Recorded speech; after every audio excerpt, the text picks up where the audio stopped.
buenas noches, queridos amigos, ¿cómo están? Los saludamos cariñosamente, le damos las gracias por acompañarnos, tanto a la gente que ya está conectada como a los que se van a conectar a partir de ahora y los que nos vean en diferido. Hoy, como todos los días jueves, tenemos el programa, gran programa, con nuestro amigo y maestro, don Hermógenes Pérez de Arce. ¿Cómo está, don Hermógenes? ¿Cómo le va? Muy buenas tardes, Andrés. Muy contento de estar en su programa, sobre todo porque, como hablábamos antes de entrar al aire, Sí. yo creo que ha sucedido lo más importante que ha sucedido en Chile políticamente desde 1990, sucedió el día 22 de agosto. Fue que la derecha tuvo, cosa increíble, con todas las deserciones, debilitamientos, fatigas, desmayos que ha sufrido, tuvo el coraje de reunirse y leer públicamente en la Cámara de Diputados, Urbi et Orbi, para la ciudad y para el mundo, el acuerdo de la Cámara del 22 de agosto de 1973, en que estableció, más allá de toda duda razonable, que el gobierno de Salvador Allende había sido una dictadura, que la democracia en Chile se había quebrantado por parte de ese gobierno y donde pedía a las Fuerzas Armadas que actuaran poniendo término a todas las situaciones de hecho antes referidas y encauzando la acción gubernativa. Estos no son términos míos, lo dice el acuerdo. Entonces, como en Chile estábamos silenciados, porque había una complicidad tácita entre la izquierda y la derecha cobarde, la derecha de Sebastián Piñera, de no hablar de estas cosas porque incomodaban a la izquierda. Porque Elwin quiso ahorrarse la revolución comunista habitual en todos los gobiernos chilenos y les dio a los comunistas todo lo que quisieron. Y lo que quisieron era la cabeza de los militares y un lugar en la historia y mucha plata, mucha plata sobre todo. Hasta hoy les siguen dando a los comunistas. Entonces, todo el mundo traicionó los ideales que estuvieron detrás del acuerdo. Y el hecho de que esta vez, 33 años después, hayan tenido el coraje los diputados de centro derecha y derecha de leer en la Cámara el texto completo del acuerdo, que son 19 minutos de lectura, de verdades que nadie puede poner en duda y que nadie ha puesto en duda, y que reconoce que en Chile la democracia se quebró en el gobierno de Salvador Allende porque atropelló la Constitución y las leyes, y atropelló tantos derechos como se enumeran ahí, porque es increíble la cantidad, por ejemplo, de derechos de los trabajadores que atropelló Allende. Los derechos de los trabajadores de Sumar, del Besia, del Teniente, del Banco Central, de Chuquicamata, todos atropellados por el gobierno de los trabajadores, porque era una dictadura que se proponía establecer el poder único del Partido Comunista o Partido Obrero, como se quisiera llamar, y era la finalidad confesa de Salvador Allende, porque él lo había dicho: voy a establecer un régimen socialista marxista integral. Y entonces esto inesperadamente surgió, no sé, una luz, a alguien se le iluminó el cerebro y dijo: podemos hacerlo, hagámoslo. Y contó con el concurso. Piñera de haber estado mirando para otro lado, durmiendo siesta, porque si hubiera podido impedirlo, lo habría impedido, porque él es un entreguista que desde luego estuvo siempre contra el gobierno militar y contra el pronunciamiento militar. Entonces no lo habría permitido si no hubiera estado durmiendo siesta ese día. Por suerte estaba durmiendo siesta. Es una cosa de la mayor importancia. A mi juicio, es la noticia política más importante desde el 11 de marzo de 1990. Y esto cambia por completo los términos del debate. La desesperación de la izquierda es tan grande que José Miguel Insulza, que es un marxista reconocido, antiguo, está tan furioso de que haya sucedido esto, que dijo que eran unos miserables los que habían leído el acuerdo. Fíjese usted, por leer públicamente un acuerdo de un poder del Estado, como en este caso el poder legislativo, uno se convierte en un miserable. Ahora, cosas raras han pasado, porque yo leía en el Mercurio de ayer, del 23, que había un personaje que no había tenido ninguna participación ahí, que es su seguro servidor, Hermógenes Pérez de Arce. No figura. Entonces, un amigo me mandó el Mercurio del 23 de agosto de 1973. Y ahí está, obviamente, mi discurso, porque hubo 3 discursos de presentación del acuerdo a votación antes de que se votara. Uno fue Claudio Rego, el otro fue Mario Arnello y el otro fue mío.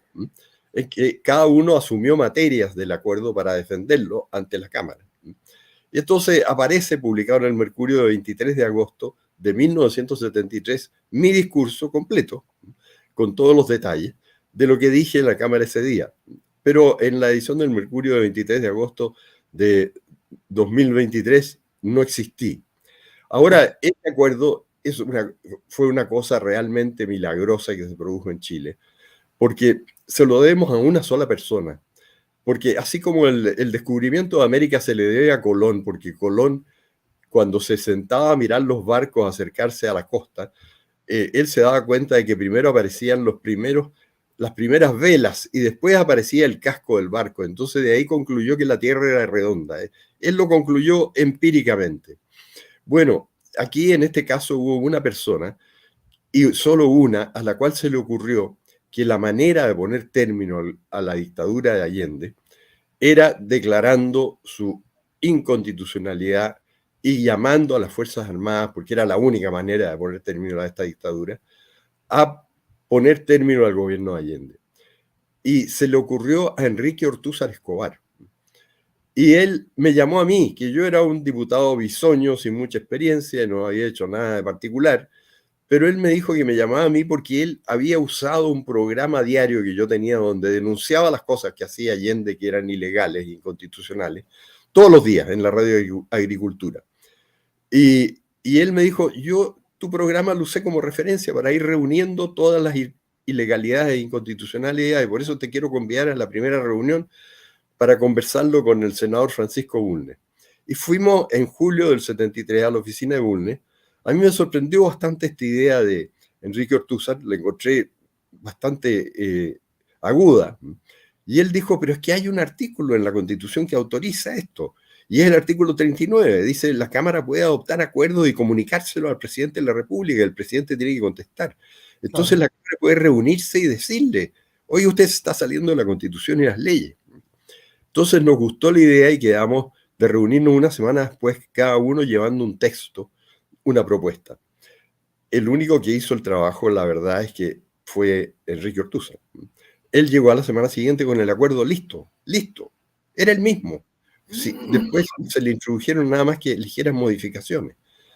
Y entonces el diputado Mario Arnello, que era jefe de la bancada nuestra, se lo entregó a Claudio Rego, que era el jefe de los diputados demócratas cristianos, que lo encontró macanudo. Se lo mostró a Elwin, también lo encontró muy bueno. Le introdujeron ahí correcciones, frases y todo lo demás. Porque un libro últimamente sacado de Elwin, que escrito después por Elwin II, porque Elwin I era partidario de todo, partidario del golpe, gatillador del golpe, defensor de los militares. Decía, yo nunca lo voy a criticar porque están recibiendo el fuego adversario. Después cambió, dijo que nunca había dicho eso, y que eso era un invento del libro blanco de la Junta, y que él nunca había dicho que Chile corría el peligro de vivir en una tiranía comunista. Se le había olvidado todo. Y en esa época, él tuvo que escribir otro libro, porque naturalmente había un libro para Elwin I y otro para Elwin II. Y ese otro libro se ha publicado recientemente. Lo escribió él después para explicar todas sus volteretas, porque usted sabe que quien explica se complica. Entonces, Elwin tenía que explicar cómo se había dado vuelta la chaqueta tantas veces, y lo hizo con relativo brillo. Y ahí lo divertido es que en ese libro, que he leído los párrafos pertinentes, él se hace como que fue él el de la idea del acuerdo. ¿Eh? O sea, se arranca con los tarros. ¿Eh? Dice, esta idea se me ocurrió a mí y cosas así. ¿Eh? Falso, la idea fue de Enrique Ortúzar Escobar, un abogado distinguido, pero apolítico, civil, no era militante de ningún partido, ex ministro de don Jorge Alessandri. Él hizo todo el trabajo, hizo la pega, hizo el texto, al texto le hicieron correcciones, las primeras las hizo Bulnes, eso fui testigo yo porque las llevamos a la semana siguiente y las leímos, eran muy buenas. Después se la mandó a Elwin, las leímos también después de hechas, también le consideramos que estaba bien. Y después la sesión del acuerdo se hizo inmediatamente, porque esto se hizo con mucha celeridad. Se hizo con tanta celeridad que el acuerdo estaba listo cuando Allende y Elwin se reunían por última vez para conversar. Elwin sabía que estaba el acuerdo, pero no le dijo a Allende, obviamente. Claro. El jueves 17 de agosto, se reunió Elwin con Allende para una conversación para llegar a un acuerdo político. Y el acuerdo este de la Cámara ya estaba listo y por presentarse. Y Elwin entonces declaró después que ya no iba a poder haber acuerdo con Allende, y ahí se puso en marcha y se presentó el lunes 21 a la Cámara. Y entonces hubo un diputado comunista que dijo ahí que había una invasión perú-boliviana desde el norte y que pedía sesión secreta para revelar los detalles. Obviamente nadie lo tomó en serio, porque habría salido en los diarios si no hubiera estado invadiendo por el norte. Claro. Y entonces dijimos ya, sesión secreta conforme. Y alguien dijo con humor, dijo, bueno, y si no llegan los invasores, mañana sí que aprobamos el acuerdo, ya, de acuerdo. Entonces se terminó esa sesión por esa razón. Y esperamos a que llegaran los peruanos y los bolivianos, no llegaron, y al día siguiente de nuevo se reabrió el debate y cada uno habló, y yo tuve uno de los discursos encargados de un punto específico, que era demostrar cómo el Poder Ejecutivo había privado inconstitucionalmente al Poder Legislativo, que éramos nosotros, de su facultad de dictar leyes porque se había metido en terrenos que no le eran propios. Era uno de los capítulos de las inconstitucionalidades de Allende. Y entonces ahí se votó el acuerdo, y se votó por 81 votos contra 47, porque se habían venido hacia la derecha la democracia cristiana entera, que la gente, los demócratas cristianos de base, no querían oír hablar de que siguiera Allende, tenía que irse. Esa era la base, y por eso se dieron vueltas y todos ellos habían elegido a Allende. Y hasta un partido de la UP, que se llamaba el Partido de Izquierda Radical, el PIR, de Luis Bozay Leiva, un senador, se vino con nosotros y votó con nosotros. Y por eso ganamos 81-47.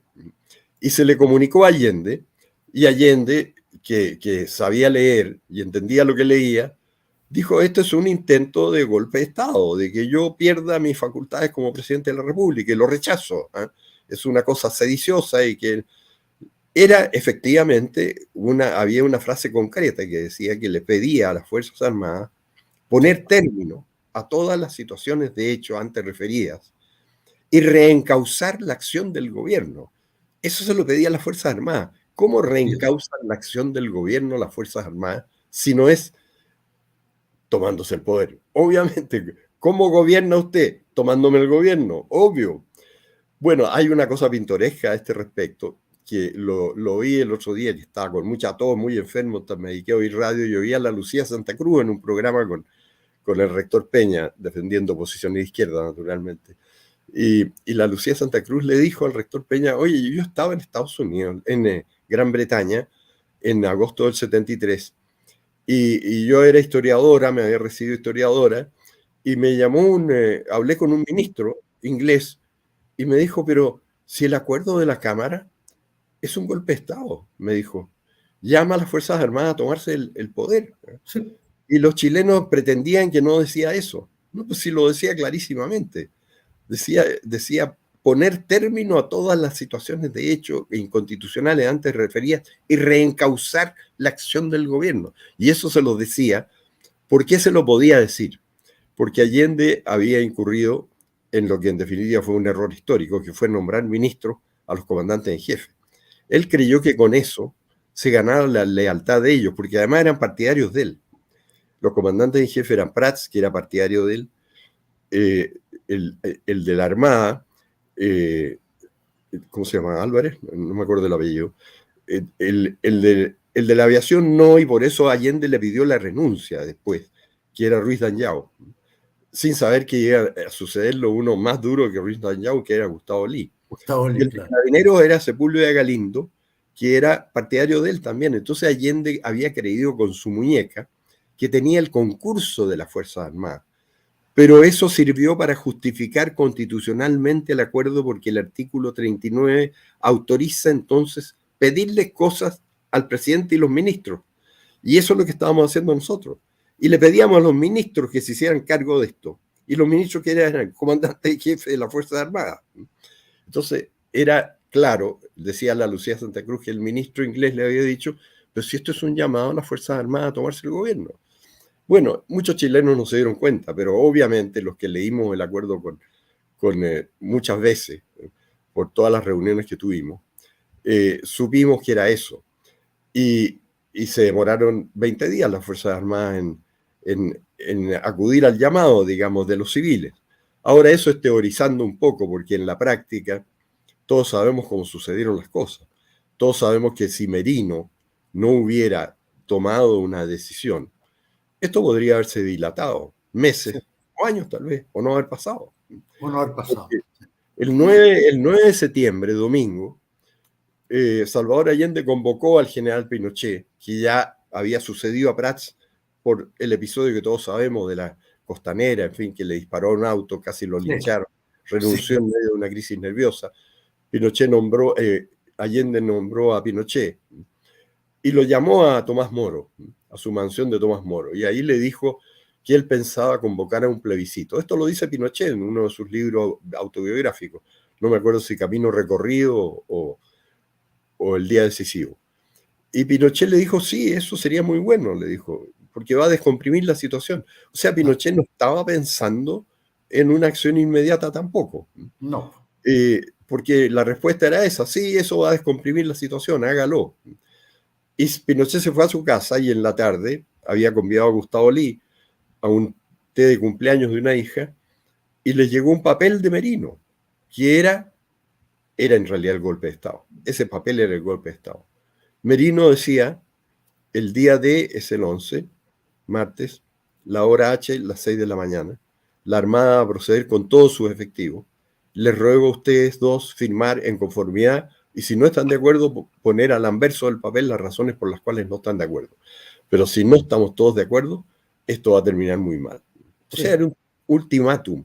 Entonces, en ese sentido, para que veamos los caprichos de la historia, podría haber sido muy distinto. O sea, si Merino no hubiera escrito ese papel, no habría pasado nada, a lo mejor en meses. No habría habido una reacción, pero sucedió eso. Ahora es pintoresco saber por qué Merino lo hizo, porque él lo dice en sus memorias.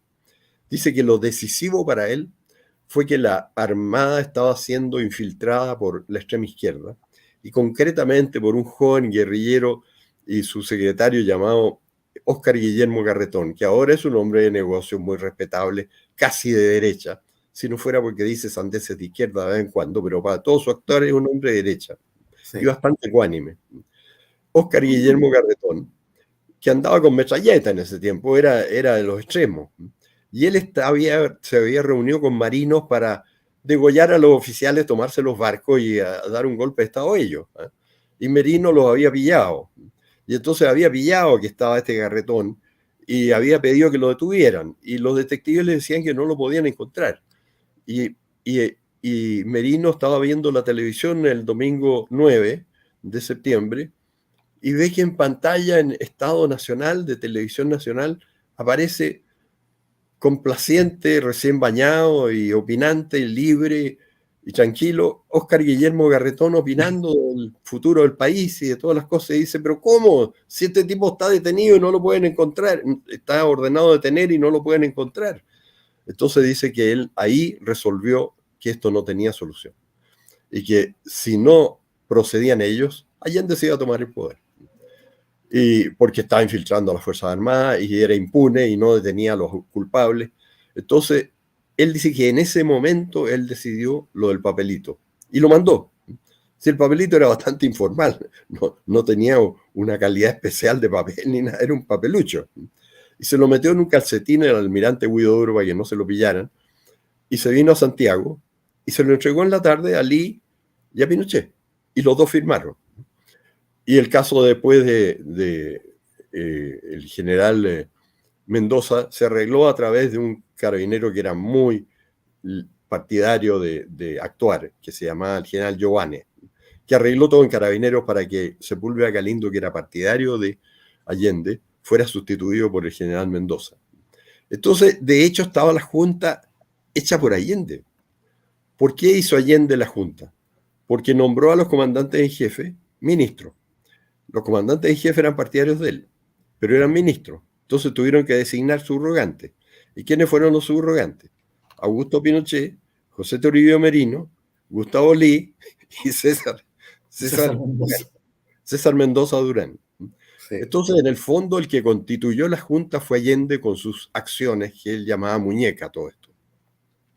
Bueno, y esto, resulta que esta es la verdad histórica. Pasó así, me consta. Yo lo vi, lo viví porque me seguí reuniendo. Y me reunía con los diputados del Partido Nacional y releíamos el acuerdo y lo proclamamos ese día. Y salió en el Mercurio de 23 de agosto de 1973, donde sale incluso mi discurso en el Mercurio.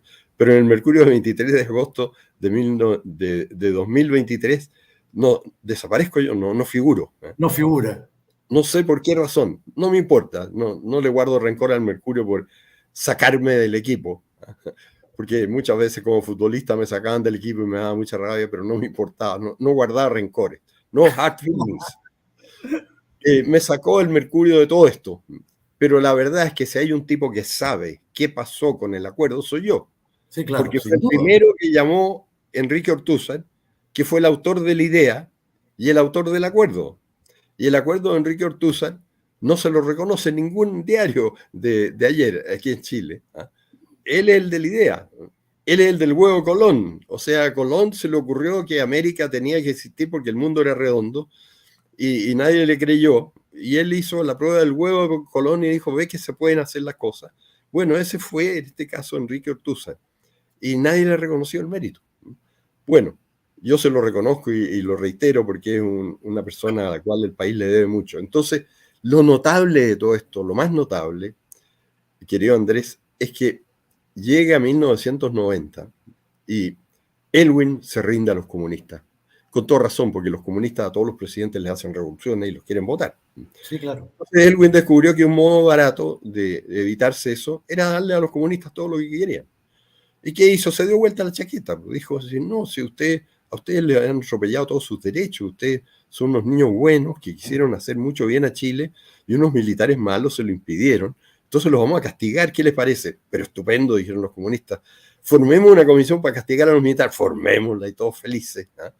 Y entonces ahí encontró algunos traidorzuelos de otros colores que se fueron a la comisión.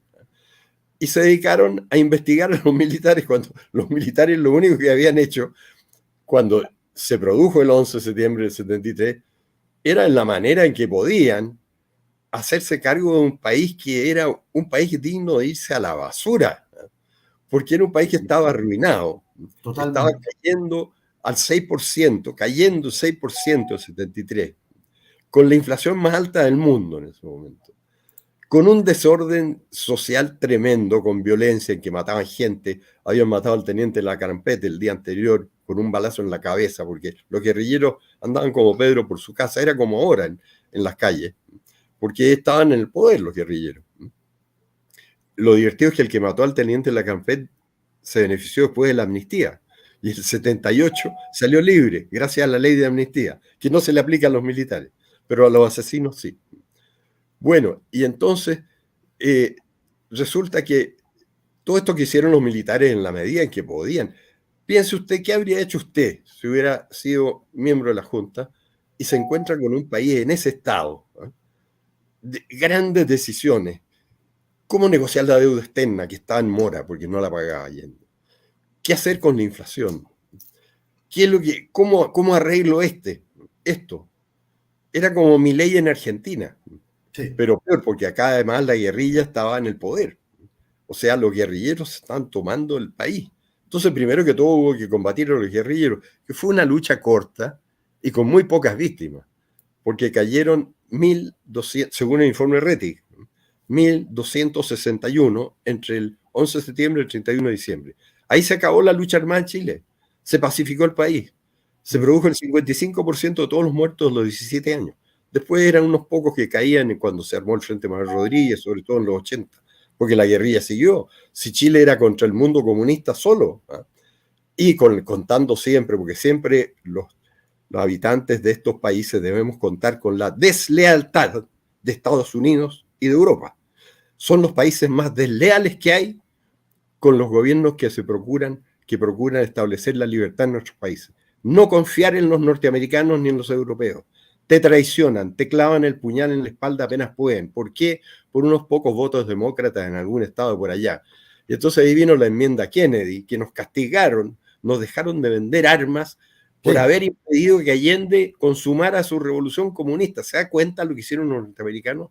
sí, ¿Quién habría podido decir que Ronald Reagan mandó para acá un tipo que se llamaba, que era Harry el Sucio, el embajador de Estados Unidos, para que triunfara el no? Y ese tipo llenó de dólares a la campaña del no, o sea, a los traidores demócratas cristianos, a los comunistas y socialistas, los llenó de dólares. Reagan, porque el embajador de Reagan era Harry el Sucio. Entonces, las traiciones norteamericanas fueron increíbles. sí. Bueno, yo por suerte me di el gusto una vez que el embajador norteamericano, que era un comunista y se llamaba David Popper, convidó a la plana mayor del Mercurio a almorzar a la embajada. Y empezó a hablar su prédica a izquierda contra los militares, y yo lo paré en seco. Y le dije que se había imaginado. O sea, aquí nosotros nos habíamos librado sin ayuda norteamericana, ni una sola bala norteamericana. Todo lo contrario, con la enmienda Kennedy en contra, nos habíamos librado los comunistas. ¿Cómo venía él a criticar que el gobierno militar derrotara a los terroristas? Esto era el 74. Estaba furioso Popper, llamó al agregado de prensa y delante de mí lo retó y le dijo cómo me había podido convidar a mí. Nunca más me convidaron a nada de esa embajada traidora. Bueno, y yo feliz. El primer embajador decente que mandó Estados Unidos para acá se llamaba, fue el que vino, era James, se me olvidó el apellido en este momento, un gallo muy, muy nuestro del año 85, que dijo el año 85 en informes oficiales que la peor amenaza en Chile contra la paz interna eran los comunistas. Eso lo dijo el embajador norteamericano la única vez que nos mandaron un embajador de derecha para acá, porque mandaban a puros tipos de izquierda, como Popper. Y entonces este gobierno hizo lo que pudo, con un mínimo de víctimas. Una vez Gonzalo Vial, que traicionó al gobierno militar cuando se incorporó a la Comisión Rettig, fue el más duro contra el gobierno militar. Fue una traición, porque había sido ministro. Después se arrepintió mucho. Y en sus últimos años, murió alrededor de 2008, se arrepintió totalmente. Y entonces cuando vio que Juan Emilio Cheire, comandante y jefe del ejército, le preguntaban, ¿usted va a celebrar el 11 de septiembre, el sábado? No, contestó Cheire, para mí es un sábado como cualquier otro sábado. Y Gonzalo Vial le mandó una carta en la segunda, un artículo, diciendo cualquier otro sábado. ¿Se da cuenta de lo que habría pasado si no hubiera habido golpe militar? Le dijo Gonzalo Vial, que era adverso por la Comisión Rettig, pero ya había reaccionado. Le dijo, ¿se da cuenta usted cuántos muertos habría ocasionado una guerra civil en Chile? Uno decían 500.000, el comandante Pepe decía menos de 1.000.000 no resulta. Exacto. Eso se evitó. ¿Y cuántos fueron los muertos? 2.261 según el informe Rettig. ¿Cómo no vamos a agradecer? No, perdón, decía Gonzalo Vial en una confesión personalísima. Los civiles no agradecemos nada, porque esa es la verdad. Los civiles en Chile no agradecemos nada. Traicionamos cuando podemos, pero no agradecemos nada.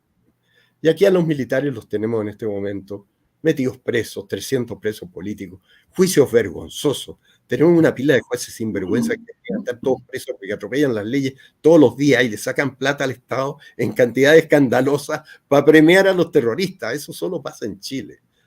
Bueno, y resulta que este país ya se fue al diablo con esas políticas. Desde el año 90 no se pudo contar la verdad, prácticamente no se pudo contar más la verdad. Y resulta que de repente se produce un milagro, que Piñera se durmió siesta, no estaba ahí para traicionar a los militares una vez más, y los diputados de derecha, RN, la UDI, hasta a lo mejor alguno de Opoli se portó bien, no sé, no vi el punto, y los republicanos leen el acuerdo del 23 de agosto del 73, el 23 de agosto de 2003 a los 50 años, y provocan un terremoto grado 10, porque están desesperados. Los comunistas están desesperados. Están desesperados, están que mandaron a aprobar otro acuerdo para dejar nulo el acuerdo del 73. Claro, para impugnarlo. Increíble. Pero no le alcanzaron los votos. Si la gente está cambiando de parecer, está empezando a saber la historia real. Y ahora me imagino que estarán leyendo el acuerdo, los 19 minutos que toma, y valen la pena. Pero hay que leerlo bien, porque Elwin es muy divertido como Elwin explica la frase esa de que se pide a los comandantes en jefe poner término a todas las situaciones de hecho antes referidas, reencauzando la acción del gobierno. ¿De qué manera usted le pone término reencauzando la acción del gobierno si no es tomándose el gobierno? Si era Pero obvio, decía el ministro inglés a Lucía Santa Cruz, si es obvio que le han dado un mandato para tomarse el gobierno. Y entonces, bueno, Elwin que se daba vuelta para todos lados, en fin, porque lo más brillante de Elwin fue cuando dijo, no, dijo, si eso de que nosotros llamamos a los militares, lo inventó el libro blanco ese que sacó el gobierno militar en 1974, si nunca hicimos eso, ¿eh? Porque había cambiado completamente. Bueno, y ahora es pintoresco leer todas las explicaciones que da él, pero para mí este es un cambio de época, porque aquí hay generaciones completas de chilenos que no tienen idea de nada, que no saben qué pasó, y que con esto, cuando lean estas 19 minutos, estas 8 o 10 páginas del acuerdo de la Cámara de Diputados, se van a encontrar con un panorama completamente desconocido para ellos. Se van a encontrar con una dictadura comunista que estaba avanzando progresivamente y tomándose toda clase de instituciones, arruinando al país, porque estaba arruinando al país, y con las órdenes presidenciales de tomarse las empresas. Porque Allende era un tipo muy torpe políticamente, no se da cuenta. Él creía que él decía, yo le entrego una fábrica a los trabajadores y los trabajadores van a producir más y van a producir más barato.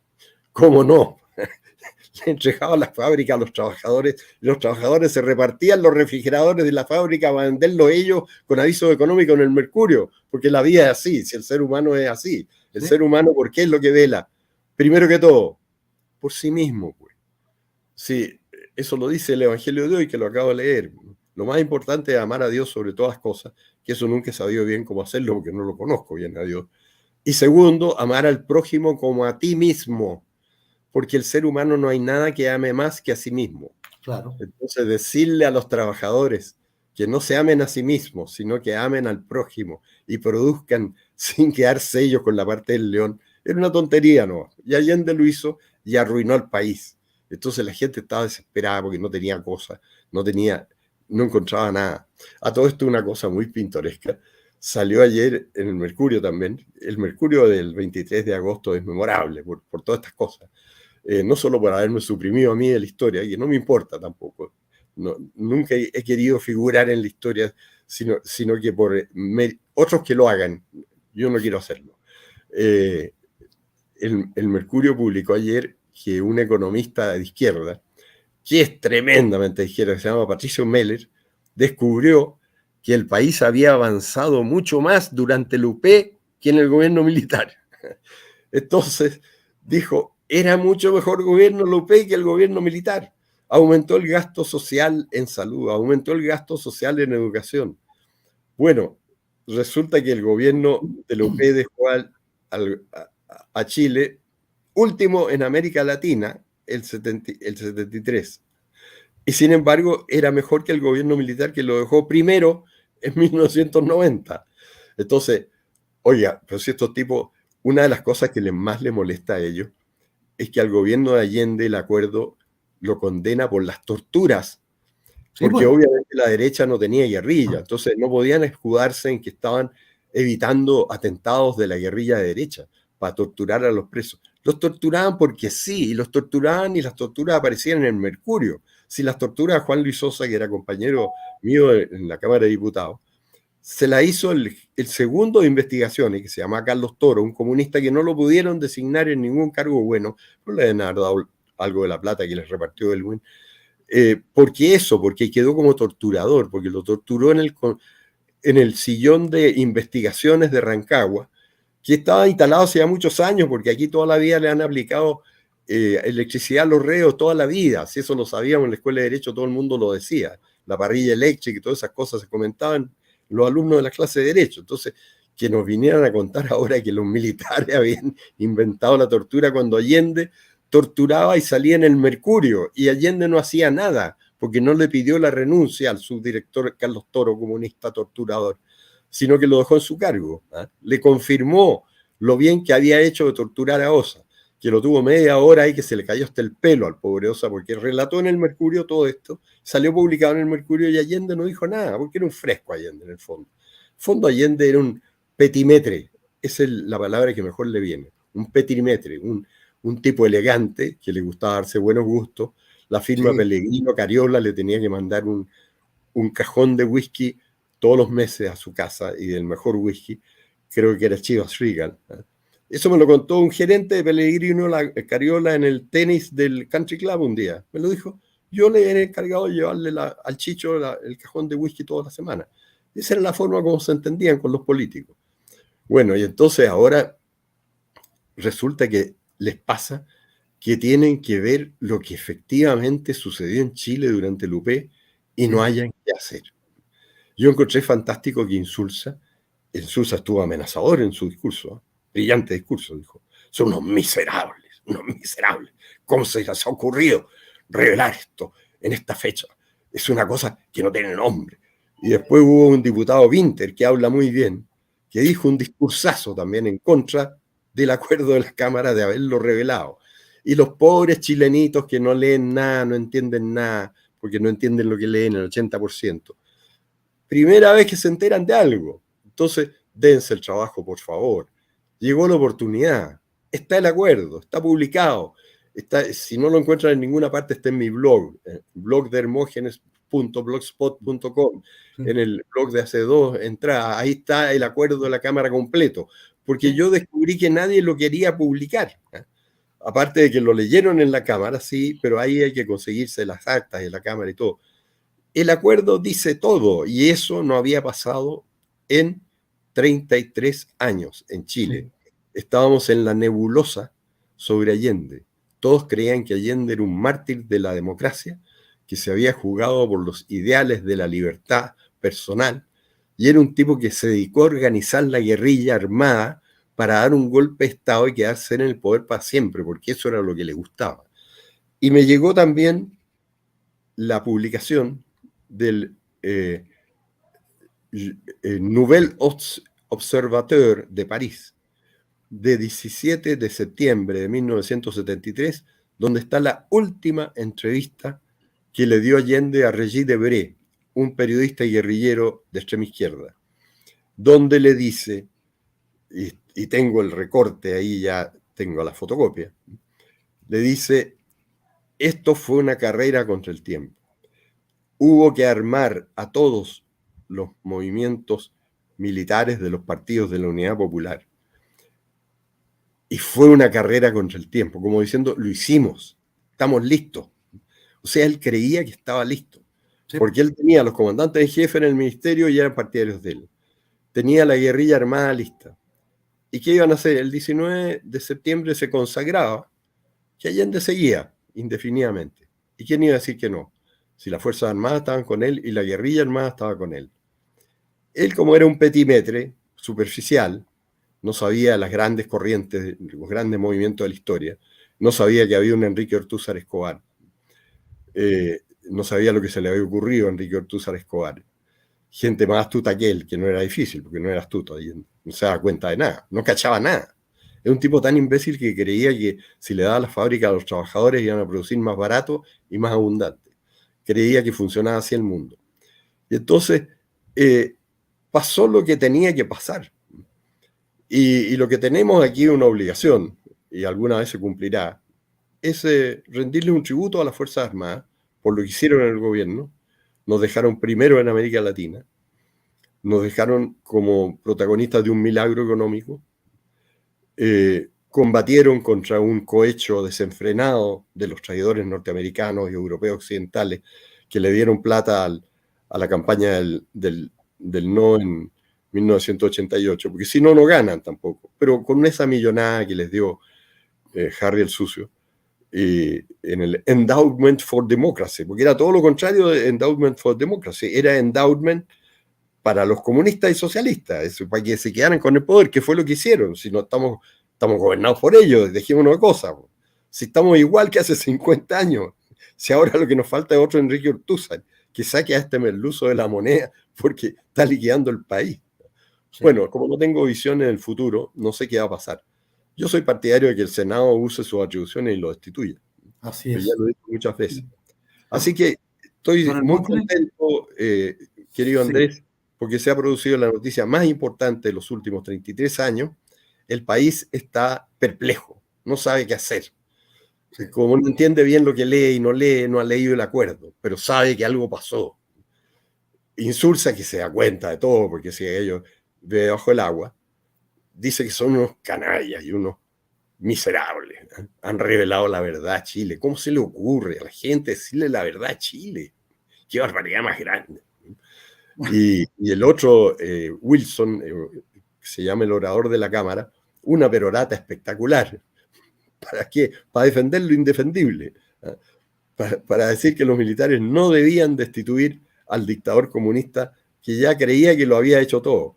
Porque esto Allende lo decía con mucha satisfacción, echado para atrás, recién bañado, en un video muy pintoresco. Decía, sí, ya nos apoderamos de todas las tierras porque profundizamos la reforma agraria, nos apoderamos de la minería porque ya tenemos toda la minería del cobre, tenemos todos los bancos porque ya controlamos todos los bancos, y así es que, bueno, lo que queda son algunos negocios, pero estamos incorporándolos. Eso es lo que llamaban los resquicios legales para intervenir en los negocios, porque ellos paralizaban un negocio y decían un negocio paralizado tiene que ser intervenido y pasaba al área social por esa vía, que era una vía de hecho, que lo dice el acuerdo entre las cosas ilegales e inconstitucionales para privar a la gente de su propiedad. Así que estoy muy contento porque sé que el país ha vivido un hito sí, que se había eludido durante 33 años y ha visto la verdad, ha visto la luz.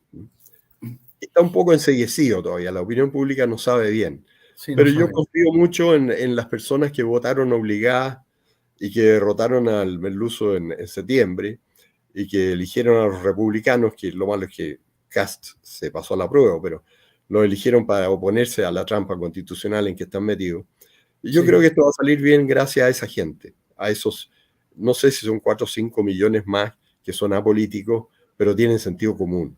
Y cuando la mayoría tiene sentido común, los países no se pueden ir al diablo, porque la mayoría vota por el sentido común. Y sí, estoy confiado en eso, en que vamos a darles una paliza también en diciembre. Y yo creo. vamos a elegir un buen gobierno de derecha, que es lo que necesita el país. Don Hermógenes, yo quiero llevarlo a algunos otros aspectos del acuerdo del 22 de agosto del 73. Y quiero preguntarle dos cosas, que usted seguramente lo sabe. Allende no se enteró antes de que estaban por sacar este acuerdo, por firmar este acuerdo la Cámara, y si se enteró, ¿hizo alguna gestión, ya sea directamente con la Cámara de Diputados o a través de algún ministro, para frenar este acuerdo? No, él no tuvo idea. No No tuvo sabía. idea. No tuvo idea porque Elwin lo mantenía en secreto. Nosotros lo manteníamos en secreto. Sí, la primera reunión fue en la oficina de Bulnes en julio, del senador, del senador por Santiago Francisco Bulnes. La convocó Enrique Ortúzar, que era un particular, un abogado distinguido, pero particular, no era político. Me llamó a mí por el motivo que él me dijo. Me dijo porque he tomado muchas ideas de tu programa diario. Yo hablaba todos los días en la radio, que era la principal actividad en realidad que yo tenía, hablar en la radio, denunciar las ilegalidades de la Unidad Popular. Y por eso me convidó a mí. Yo no le dije a nadie, y fui a la reunión, y para confesar la verdad cruda, tampoco hice la tarea, porque en la reunión que tuvimos con Bulnes, acordamos llevar cada uno un acuerdo, de acuerdo con nuestro leal saber y entender. Enrique creía que yo podía redactar un acuerdo porque en todos los programas yo iba diciendo las irregularidades, entonces decía este gallo para juntar hacer un resumen y lo va a traer hecho. Y no, no hice la pega, no hice la tarea, porque los políticos siempre estamos mucho más preocupados de la agenda que tenemos todos los días, de cumplir con las reuniones y hablar con la gente, que de salvar al país. Y el que se dedicó a salvar al país fue Enrique Ortúzar, y a la reunión siguiente, Bulnes y yo llegamos sin nada, y él llegó con el acuerdo listo, Lo Listo. recuerdo perfectamente, muy bien redactado, ordenadito, 20, 30 páginas, no me acuerdo cuántas tendría. Y, y ahí Bulnes se lo llevó para la casa. Entonces Allende no tenía idea, ¿no?, que estaba pasando esto. Y tampoco le habría dado mayor importancia, porque un acuerdo de la Cámara, ¿qué podrá significar? Pero no se había dado cuenta él del panorama real del país. Sí, Si él había armado sin saberlo, si esto es casi un milagro de la Virgen del Carmen, que con toda razón le tuvimos que pagar, se lo pagó la Junta, los políticos civiles nunca pudieron pagar esa deuda con la Virgen del Carmen. La Junta Militar le pagó la deuda y le levantó el templo de Maipú a la Virgen en agradecimiento por la independencia. O sea, nos demoramos 154 años en cumplir la palabra empeñada. La cumplieron los militares. Fue un milagro. Allende designa comandantes en jefe a los comandantes en jefe como ministros porque son partidarios de él y quiere estar a cubierto. claro. Porque si son partidarios de él, las Fuerzas Armadas no se van a levantar. Pero al mismo tiempo quedan de subrogantes, o sea, al mando real de la tropa, los 4 de la Junta. Claro. Claro, Merino, por subrogante, eh, Pinochet, Lee y Mendoza, que en realidad el general Joan era el que mandaba en Carabineros. Pero Joan era más partidario que Mendoza todavía de hacer algo. Entonces Allende armó este cuento, sin darse cuenta. Él no le importaba esto, que hubiera... Nadie, además no le habíamos dicho a nadie, no salió en ningún diario, nadie dijo nada. Se preparó el texto. Además, como Elwin estaba haciendo un doble juego, porque aparecía hablando con el cardenal y con Allende en la casa, en fin, y al mismo tiempo aparecía aprobando el acuerdo y introduciéndole modificaciones, que le introdujo algunas, pero no cambió lo sustancial, que era el llamado a tomarse el poder. Claro. Entonces, Allende no supo, no lo vio venir. Y, y habría habido que explicarle, porque a lo mejor no se había dado cuenta, porque muchas veces se requieren personas que tienen especial penetración para darse cuenta de las cosas. Enrique Ortúzar era el único que yo sabía, que yo supe, que se había dado cuenta de que el artículo 39 decía eso. Decía, la Cámara puede adoptar acuerdos y comunicárselos al presidente de la República y los ministros y pedirles cuenta de qué es lo que han hecho en relación a estos acuerdos. Entonces la Cámara podía adoptar acuerdos. Aquí Claro. adoptaba el acuerdo de que se fuera Allende, pero podía adoptar acuerdos. O sea, fue constitucional. Todo fue muy bien hecho, jurídicamente muy bien hecho. Sí. Don Hermógenes, ¿y cuál fue la reacción de Salvador Allende cuando recibió este acuerdo? Cuando se lo comunicaron oficialmente. ¿Qué hizo él?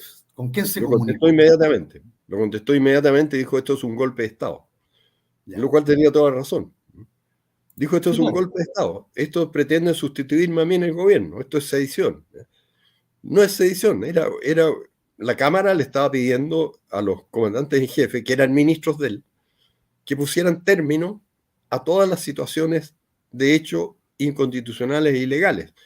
Eso no se puede decir que sea un llamado a un golpe de Estado. Si a mí me conminan a respetar las leyes del tránsito, no voy a decir que están haciendo un acto ilícito, sino que me están diciendo a mí que tengo que comportarme de acuerdo con la ley. Entonces, no tenía mucho que decir en ese sentido. Él podría haber entrado a rebatir punto por punto, pero habría sido difícil porque todos los puntos del acuerdo estaban bien fundados y eso es lo que le dolía a Insulza cuando dijo son unos miserables, porque se puntualiza ahí y se prueba. Cuando dice el gobierno se puso contra los trabajadores y los privó de sus derechos. El gobierno de los trabajadores contra los trabajadores. En el Besia, en el Banco Central, en Sumar, en el Teniente, en Chuquicamata. Era efectivo. Todos esos trabajadores están contra el gobierno. Ahora, si era justo o injusto, no sé. Pero el gobierno de los trabajadores estaba contra una gran parte de los trabajadores. Entonces, el acuerdo era en ese sentido muy sólido de que todo lo que decía era verdad. Y nadie que yo sepa ha dicho, oiga, la letra A del punto sexto no es verdad. Nadie lo ha Claro. dicho. Y No, ahora, no sé si lo irá alguien decir, pero no, muy difícil porque está muy bien hecho. Es verdad. No, hay evidencia también, pues, don Hermógenes, de todo lo que se dice en el acuerdo. Hay evidencia. Por supuesto, por supuesto. Sí, lo peor que le podía pasar a Allende era que los trabajadores estuvieran en contra de él. Y eran Sí, demasiado numerosos los trabajadores que estaban en contra de él. Él, la verdad es que no lo vio venir. Él no se dio cuenta porque era muy superficial Allende. Era un tipo muy soberbio, muy vanidoso. sí. Y él creía que podía manejar todo con, él llamaba su muñeca. Pero la muñeca duraba hasta que le hacían un parelé. Él Lógico. creía que se los pasaba a todos por el aro, pero no era así, porque las soluciones que ideaba le agravaban los conflictos. Él, por ejemplo, cuando dijo después del tanquetazo, el tanquetazo fue un error de un levantamiento imprevisto de un regimiento de tanques, Sí, y el propio ejército le puso término, y salieron Pinochet y Prats a la Alameda ahí a ponerle término, y se acercaron a los tanques y le dijeron, bájese el tanque, vuélvase, y dieron las órdenes, sin perjuicio de lo cual hubo 30 muertos en el regimiento en el regimiento blindado. Esas cosas podían producirse. ¿Y cómo reaccionó Allende? Pésimo. Allende reaccionó y les dijo a los trabajadores que se tomen toda la fábrica. ¿Y qué pasó entonces? Se empeoró la situación económica porque los trabajadores en las fábricas desordenaron todo, impidieron la poca producción que había, se agravó la situación económica y eso condujo ese llamado de Allende, tómense la fábrica, a que los dirigentes de la Sociedad de Fomento Fabril fueran a hablar con Eduardo Frei Montalva. Está en el acta Rivera, fueron al Senado. ¿Y qué le dijeron a Eduardo Frei Montalva? Le dijeron, tenemos todas las fábricas tomadas, no tenemos a quién recurrir. No hay fuerza pública para desocuparlas. Los tribunales no les hacen caso. A los tribunales no les hacen caso, porque mandan oficios pidiendo fuerza pública y no se las dan. ¿Qué podemos hacer nosotros? Y Frei les contestó algo que los sorprendió a los que fueron, especialmente a Rafael Rivera, el autor del acta de la reunión. Le dijo, pero si esto se arregla solo con fusiles, le dijo. Nosotros aquí estamos cumpliendo nuestro deber parlamentario, dictar leyes y todo eso, pero esto no tiene arreglo por esa vía. claro. Vayan a hablar con los comandantes en jefe, le dijo el presidente del Senado a los industriales.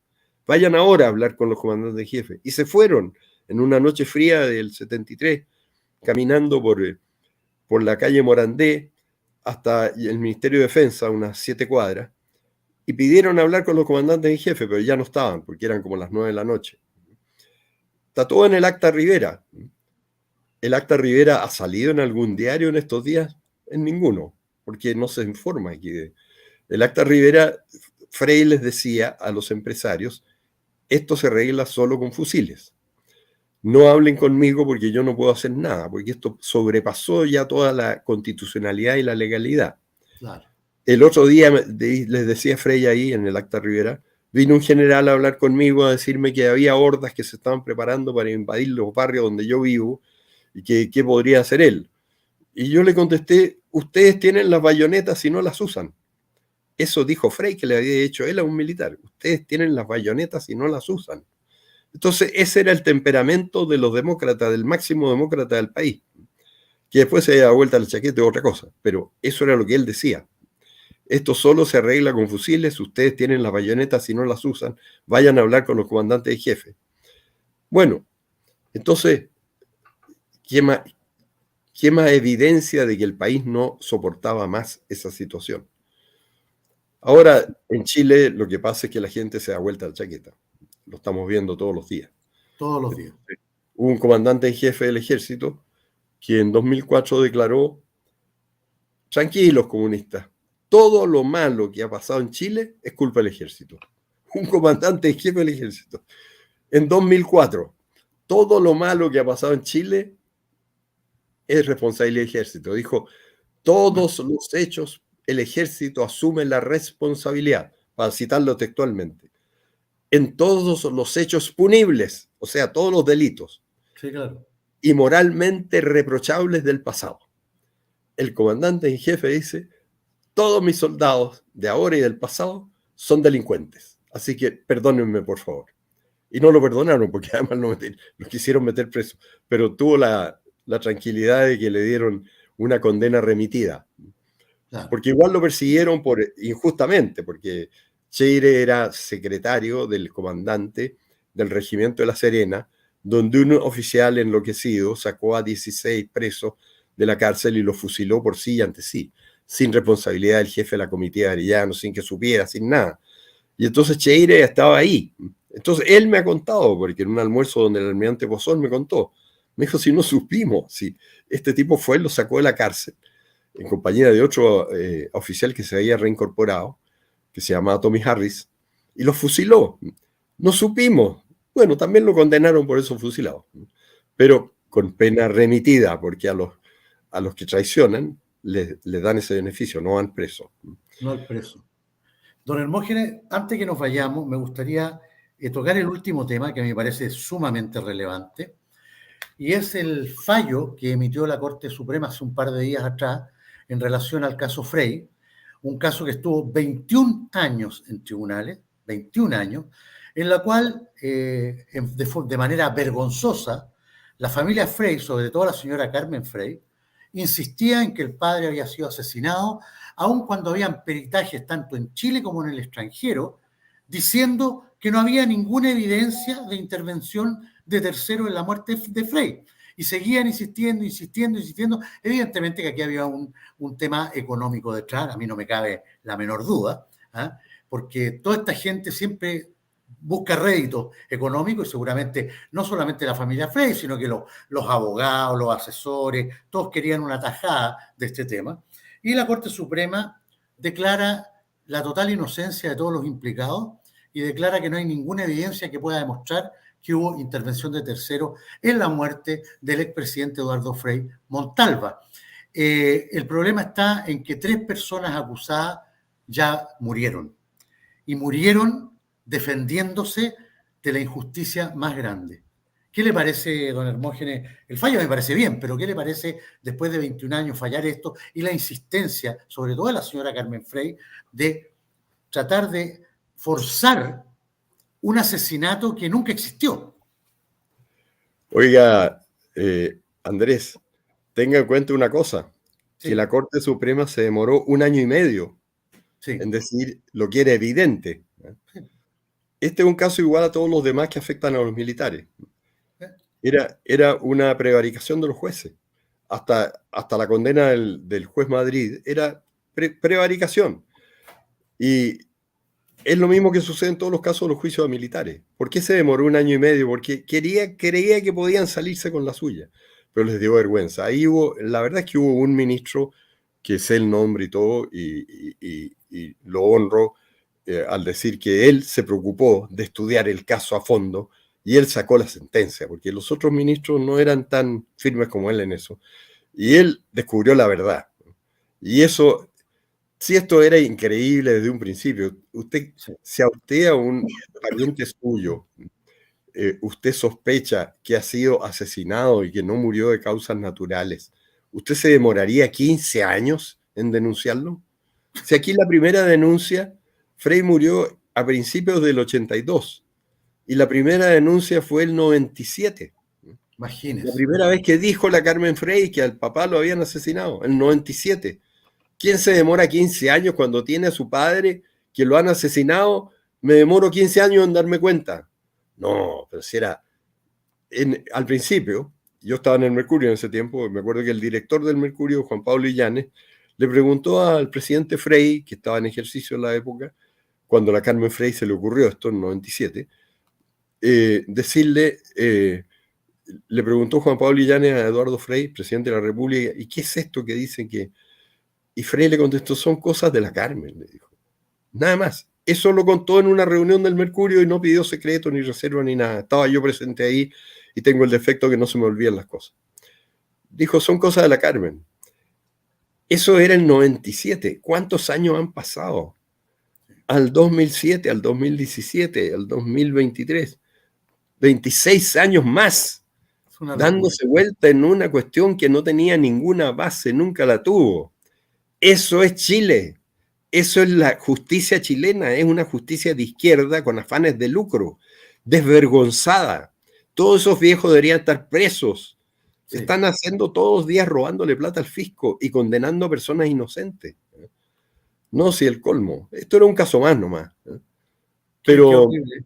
yo le digo, no me habría sorprendido que la Suprema hubiera confirmado la sentencia del juez Madrid, la Madrid, porque son prevaricadores natos. Esos tipos se dedican a violar las leyes y desvergonzados. ¿Por qué? Porque saben que tienen respaldo político. Y ahí corre mucha plata, entonces se reparte para todos lados. No, si esto, el país es una vergüenza. En este momento estamos casi peor que en Luper. Sí. Don Hermógenes, y la declaración curiosamente, que como dice usted, Eduardo Frei Ruiz Tagle, siempre se mostró reacio a pensar que su padre fue asesinado. Yo me acuerdo que varias declaraciones él hizo, y él pensaba que no, que él pensaba que había muerto por un problema médico, digamos, que se generó en la clínica. Y ahora que salió el fallo de la Corte Suprema, dijo, es lamentable que haya salido este fallo cuando mi padre fue asesinado. ¿Qué pasa con esta gente que se cambia de pista a autopista dependiendo de las circunstancias?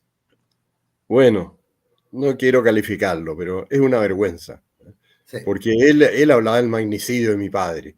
El actual gobernador de Santiago dice que no cree en el fallo que se ha dictado, que cree que hubo un magnicidio. ¿Qué tiene, de dónde saca Borrego? Son todos unos claro. frescos, eso es lo que pasa, son todos unos frescos. ¿Cómo se le ocurre que va a haber habido un magnicidio cuando estaba archi comprobado? La Bachelet se aprovechó de esto con sevicia de exceso de crueldad, porque una vez dijeron, un abogado salió diciendo, un abogado de los Frey, que en la Universidad de Gante, en Bélgica, habían encontrado el veneno en el cuerpo de Frey. Y entonces se publicó en los diarios, y la Bachelet, que es comunista, como nadie, convocó inmediatamente a La Moneda, y hubo un punto de prensa en La Moneda. Y la Viviane Blandlot dijo, el horror no termina. Dijo, se ha descubierto el veneno. Esto en el segundo gobierno de la Bachelet.